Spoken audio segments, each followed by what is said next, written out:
કારગિલ વિજય દિવસ ઉજવવામાં આવે છે, જે કારગિલ યુદ્ધ વખતે 7 જવાનો ત્યારે જે ઉપસ્થિત હતા એ જવાનોને પણ આજે ઉપસ્થિત છે, તો તેમાંથી આપણે પૂછીએ કે ત્યાંનો માહોલ કેવો હતો, ત્યાંનું વાતાવરણ કેવું હતું. સૌપ્રથમ તમારું નામ કહેજો ને.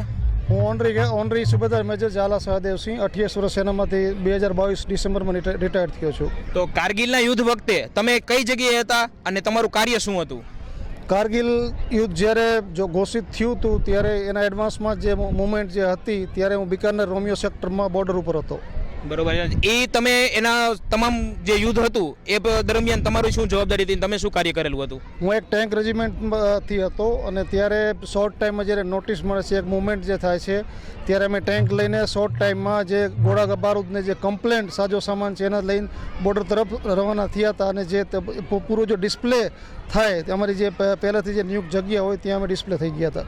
આ જે કારગિલ યુદ્ધ થયું એ અંદાજે કેટલો સમય માટે ચાલુ હતું? કારગિલ યુદ્ધ 2 મહિના અને 3 હપ્તા પૂરા થયા હતા. બરોબર. આમાં અંદાજે આપણા ભારતના ઘણા બધા સૈનિકો શહીદ થયા છે, કાંઈ આંકડો ખરો તમારી પાસે? હાજી, 574 574 જેવા શહીદો થયા છે. 1300થી ઉપર ઘાયલ થયા. 1300 થી ઉપર ઘાયલ. આ બધા તમે જવાનો ત્યાં સાથે હતા બિકાનેરમાં? હાજી, નહીં, બધા અલગ અલગ ખાતામાં અલગ અલગ પોસ્ટિંગ હતા. કોઈ જમ્મુ, કોઈ દ્રાસ સેક્ટરમાં, કોઈ બિકાનેર, કોઈ જેસલમેર, એવી રીતે હતા બધા બોર્ડર ઉપર. અને આજે તમને આ કાર્યક્રમમાં બોલાવવામાં આવ્યા છે, તો એ કાર્યક્રમ માટે તમે શું કહેવા માંગશો?